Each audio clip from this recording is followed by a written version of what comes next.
welcome! Let's continue our good tradition that after every series of Dior shopping vlog, I'm presenting you what I purchased during that visit.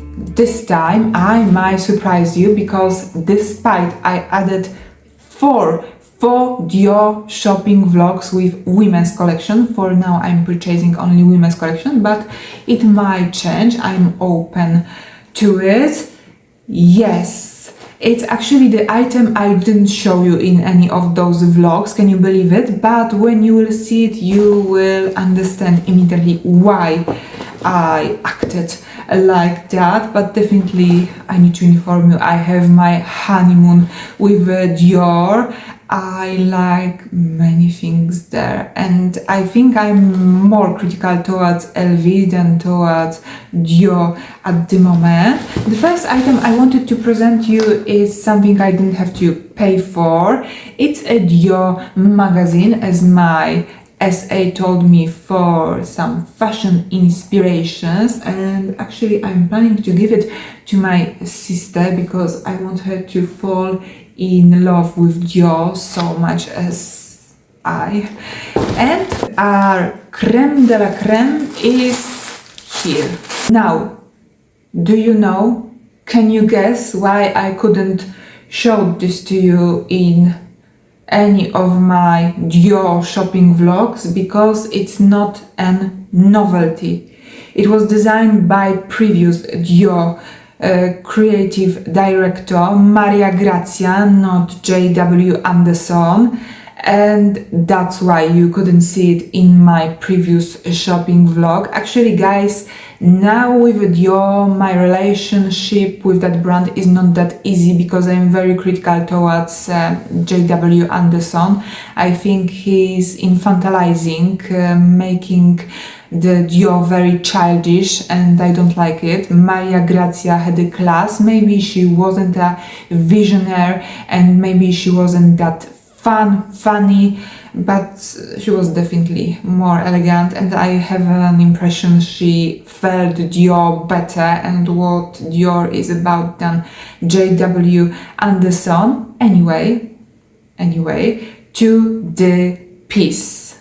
This is 36 size, right? My piece was made in Italy. In 80% it's linen, in 20 it's silk, stripes everywhere. We have this motif here, and also we have Christian Dior at the back of it, and I will even insert a video short clip in which I was trying this piece on. Definitely this time it wasn't a love from a first sight, because I remember I showed that piece in the past and I ignored it in the past. I wasn't thinking about it at all, but to me those new collections are so uninspiring and so not me and so not for me that I started again to look at older pieces, and I reminded myself about it.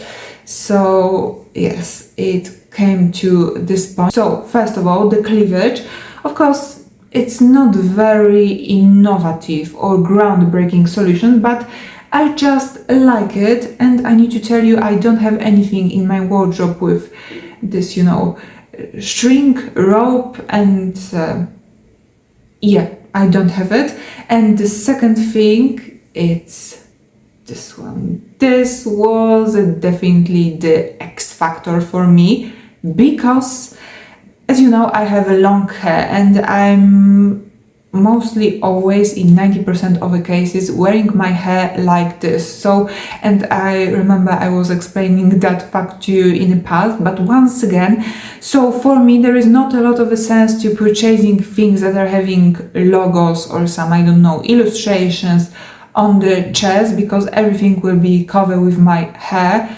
Don't see a lot of point in it, but on the back it's totally different story.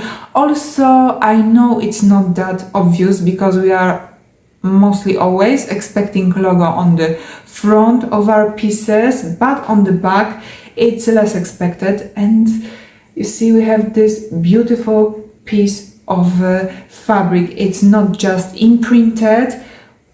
It's like, it's just so perfectly thought through and so creative and innovative. I'm talking about this part. Guys, as I mentioned before, this is from the previous collection, but I didn't purchase it actually from last year's Dior Riviera, but I didn't purchase it on a sale. Maybe it will go on a sale in a couple of months, but for now I paid 100% of the price for it. And if you, like me, if you are not that big of a fan of J.W. Anderson and you somehow miss previous collections, contact with your SA, ask him for pieces from the previous collections. It's not that easy right now because majority of them are not available on on Dior, not LV, on Dior website, but I don't know, maybe you can make some screenshots even from my shopping vlogs, or you will deal with it differently.